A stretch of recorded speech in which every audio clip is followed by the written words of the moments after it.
प्रधानमंत्री मोदी ने देहरादून में 12,000 करोड़ रुपए की परियोजनाओं की शुरुआत की। इंफ्रास्ट्रक्चर, पर्यावरण और डिजिटल कनेक्टिविटी, कहा उत्तराखंड भारत का भविष्य है।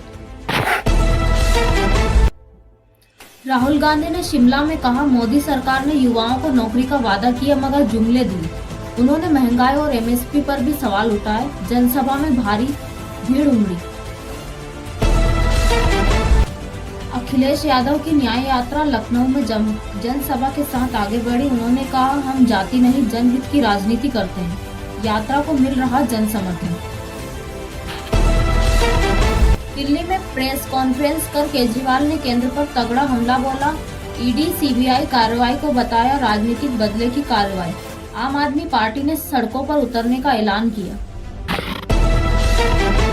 बिहार में बेरोजगारी के मुद्दे पर तेजस्वी यादव ने 15 जुलाई को रोजगार मार्च की घोषणा की। उन्होंने कहा, हमारे युवा नौकरी नहीं ठोकरें खा रहे हैं। आरजेडी ने तैयारी शुरू कर दी। कोलकाता में पार्टी कार्यकर्ताओं को संबोधित करते हुए ममता ने 2026 की तैयारी शुरू कर दी। कहा, हमने जो वादा किया वो निभाया भी है। इंडिया गठबंधन पर एकजुटता का भी आह्वान। भाजपा नेता जयराम ठाकुर ने कहा, हिमाचल में सरकार सिर्फ बयान देती है, काम कुछ नहीं। विकास योजनाएं ठप होने का आरोप लगाया। कांग्रेस ने इसे बेसिरपैर की राजनीति बताया। सीएम नवीन पटनायक ने पार्टी नेताओं के साथ चुनावी रणनीति पर चर्चा की।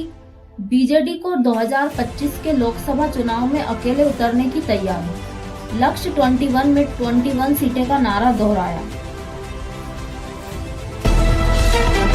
हरियाणा में आगामी चुनाव को लेकर कांग्रेस और आप के बीच गठबंधन की चर्चा गर्म है।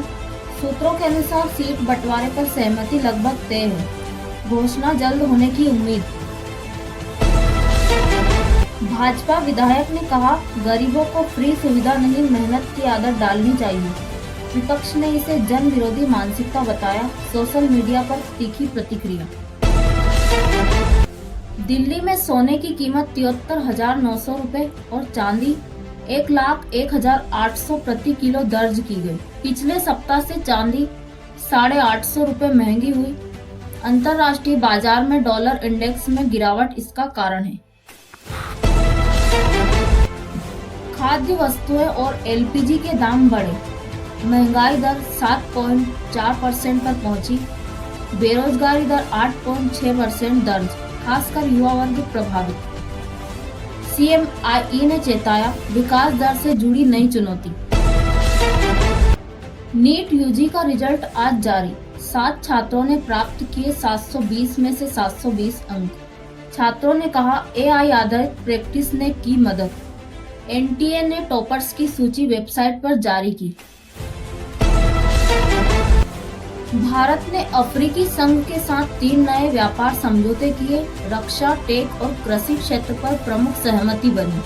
विदेश मंत्री एस जयशंकर बोले, भारत अफ्रीका सहयोग का नया युग। उत्तर भारत में भारी बारिश से जनजीवन अस्त व्यस्त। दिल्ली, पंजाब, हिमाचल में जल भराव और ट्रैफिक जाम। मौसम विभाग ने येलो अलर्ट जारी किया। आईसीएमआर की नई रिपोर्ट में भारत में हार्ट अटैक के केस 12% बढ़ने की पुष्टि। खराब खानपान और स्ट्रेस बताया मुख्य कारण। 40 से कम उम्र के मामले भी बढ़े। झारखंड के गिरिडीह में 2 गुटों में पथराव, 15 लोग घायल। मामला धार्मिक झंडा हटाने को लेकर विवाद से जुड़ा। धारा 144 लागू, पुलिस ने हालात पर काबू पाया। रणबीर कपूर की वॉरियर का ट्रेलर आज रिलीज हुआ। एक्शन से भरपूर फिल्म में वंदे मातरम गाने की नई धुन। फिल्म 15 अगस्त को सिनेमा घरों में आएगी। इसरो ने गगनयान मिशन के लिए 4 अंतरिक्ष यात्रियों के नाम सार्वजनिक किए। तीनों वायुसेना पायलट और एक वैज्ञानिक मिशन का हिस्सा लेंगे। उड़ान की तैयारी अंतिम चरण में है। मुंबई और आसपास के क्षेत्रों में भारी बारिश से लोकल ट्रेन सेवा बाधित रही। अंधेरी, कुर्ला और ठाणे में जल भराव के कारण देरी। रेलवे में हेल्पलाइन नंबर भी जारी किया। एम्स दिल्ली में पहली बार आर्टिफिशियल इंटेलिजेंस आधारित रोबोटिक सर्जरी की गई। किडनी ट्रांसप्लांट में एआई रोबोट ने महत्वपूर्ण भूमिका निभाई। स्वास्थ्य मंत्रालय ने इस उपलब्धि की सराहना की। बांग्लादेश के सिलहट जिले में नाव पलटने से 9 लोगों की दर्दनाक मौत। नाव में क्षमता से ज्यादा लोग सवार थे। रेस्क्यू ऑपरेशन में कई लापता की तलाश जारी। अब यूजर्स 30 सेकंड तक की ऑडियो स्टेटस अपडेट कर सकेंगे। ये फीचर सबसे पहले भारत में रोल आउट किया गया। यूजर इसे स्टेटस सेक्शन में पा सकते हैं। अब यूजर्स हिंदी भाषा में प्रोफाइल वेरिफिकेशन के लिए आवेदन कर सकते हैं। ये सुविधा क्रिएटर्स और लोकल मीडिया के लिए लाभकारी होगी। एक्स प्रो ऐप पर यह फीचर लाइव हो चुका है। टेलीकॉम मंत्रालय के मुताबिक भारत में 5G उपयोगकर्ता तेजी से बढ़े। दिल्ली, मुंबई और बेंगलुरु टॉप 3 शहर बने। 2026 तक हर जिले में 5G सेवा का लक्ष्य।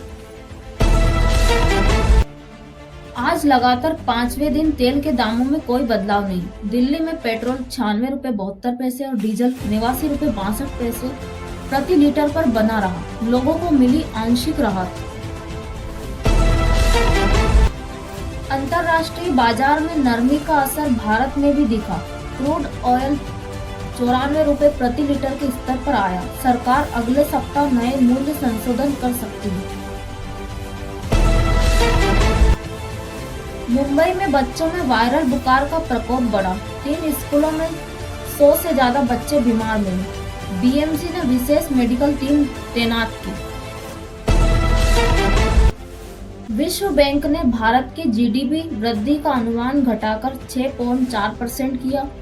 मूल कारण है वैश्विक मंदी और घरेलू मांग में गिरावट। सरकार ने कहा निवेश और निर्यात बढ़ाकर स्थिति संभालेंगे। आरबीआई के मुताबिक जून 2025 में डिजिटल लेनदेन 17 लाख करोड़ रुपए को पार कर गया। यूपीआई, कार्ड और नेट बैंकिंग ट्रांजैक्शन में 13% वृद्धि। सरकार ने इसे डिजिटल इंडिया की बड़ी सफलता बताया।